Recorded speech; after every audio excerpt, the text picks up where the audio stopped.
Hello दोस्तों, स्वागत है आपका हमारे इस नए वीडियो में। दोस्तों, इस वीडियो में आज हम 2025 में शुरू होने वाली जनगणना के बारे में जानेंगे। दोस्तों, क्या क्या नए नियम लागू होने वाले हैं जनगणना के बाद, इसके बारे में कंप्लीट जानकारी लेंगे। तो वीडियो पर आप आखिर तक बने रहिए।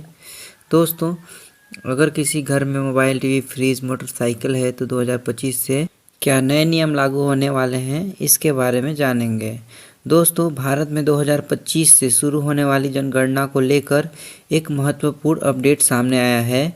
यह जनगणना देश की आबादी का सही आंकड़ा प्रस्तुत करेगी, जो आने वाले कई राजनीतिक एवं प्रशासनिक निर्णय लेने में महत्वपूर्ण भूमिका निभाएगी।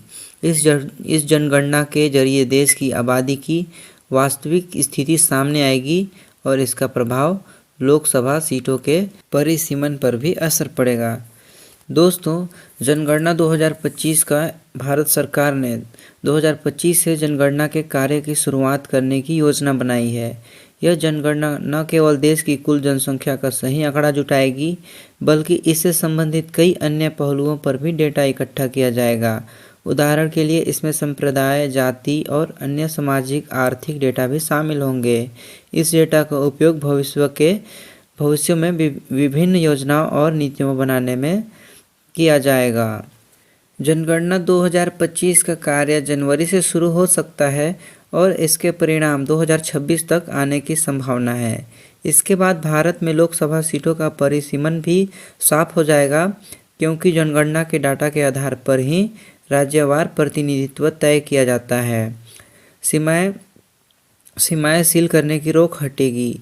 बॉर्डर में जनगणना के दौरान एक और महत्वपूर्ण बदलाव हुआ है। पहले जनगणना के कार्य के लिए राज्य सीमाओं में बदलाव की अनुमति नहीं थी, लेकिन अब सील करने की रोक हटा दी गई है और 31 दिसंबर 2024 तक राज्य सीमाओं में बदलाव हो सकते हैं। इसका मतलब है कि नए साल से पहले तक राज्य सरकार अपनी सीमाओं में बदलाव कर सकती है, ताकि जनगणना के दौरान सही आंकड़े जुटा सके।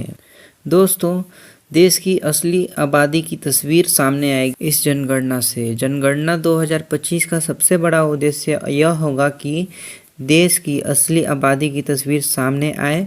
वर्तमान में भारत की आबादी का अनुमान लगभग 1.4 बिलियन है, यानी कि 140 करोड़, लेकिन वास्तविक आंकड़े केवल जनगणना से ही स्पष्ट हो सकेंगे।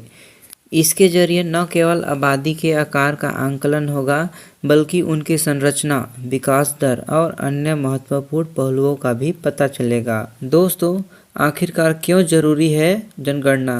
तो दोस्तों, जनगणना न केवल भारत सरकार को योजना बनाने में मदद करती है, बल्कि यह नागरिकों के लिए लाभकारी साबित होती है। जनगणना के आंकड़ों के आधार पर ही सरकारें योजनाओं को लागू करते हैं, जैसे कि शिक्षा, स्वास्थ्य, रोजगार और सामाजिक सुरक्षा योजनाएं।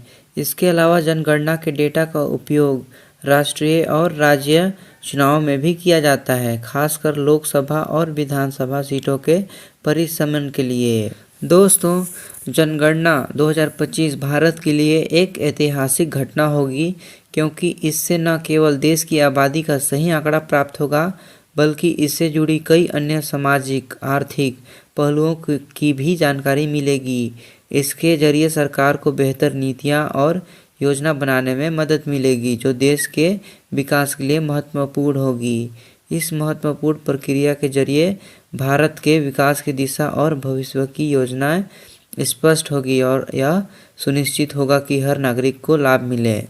दोस्तों, आज की वीडियो में इतना ही। मिलते हैं किसी और नए वीडियो के साथ। तब तक के लिए धन्यवाद।